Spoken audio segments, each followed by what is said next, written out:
এই যেন নতুন রূপে সেজে উঠেছে বাংলাদেশ। দীর্ঘদিন স্বৈরশাসনে অবরুদ্ধ থাকা এই দেশ এবার হাঁপ ছেড়ে বেঁচে উঠল। বাংলাদেশ দ্বিতীয়বার স্বাধীন হওয়ার পরে সারা দেশে ছাত্র জনতা রাষ্ট্র সংস্কারের কাজে নেমে পড়েছে।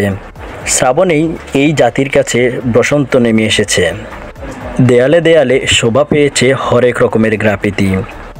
আন্দোলনের সময় বুক পেতে দেওয়া আবু সাঈদ, আলোচিত নানা স্লোগান, গুলিবিদ্ধ ছাত্রদের মর্মস্পর্শ কথা আর স্মৃতি এখন ফুটে উঠেছে নোয়াখালীরও দেওয়ালে দেওয়ালে। রং তুলির মাধ্যমে তা ফুটিয়ে তুলেছে দেশ কাঁপানো আন্দোলনের শিক্ষার্থীরা।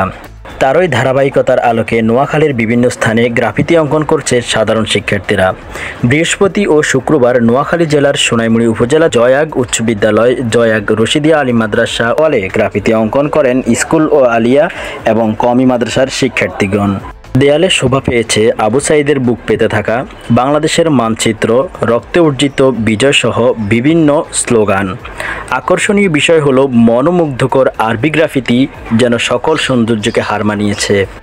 আলিয়া ও কওমি মাদ্রাসার ছাত্রদের হাতের জাদুতে রং তুলির মাথায় আঁকা আরবি গ্রাফিতি যেন সৌন্দর্যতার ফুল ফুটিয়ে তুলেছে।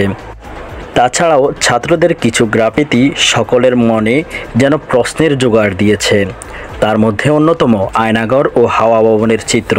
এই গ্রাফিতিগুলো করে সকলের নিকট প্রশংসিত হচ্ছেন তারা। এই বিষয়ে ছাত্রদেরকে জিজ্ঞেস করলে তারা বলেন, কোটা আন্দোলন থেকে নিয়ে সরকার পতন হওয়া পর্যন্ত সকল কিছুর স্মৃতি আমরা ধারণ করেছি। তারা বলেন, আমরা সম্পূর্ণ নিজ খরচে এবং স্বেচ্ছাশ্রমে এই গ্রাফিতিগুলো অঙ্কন করেছি।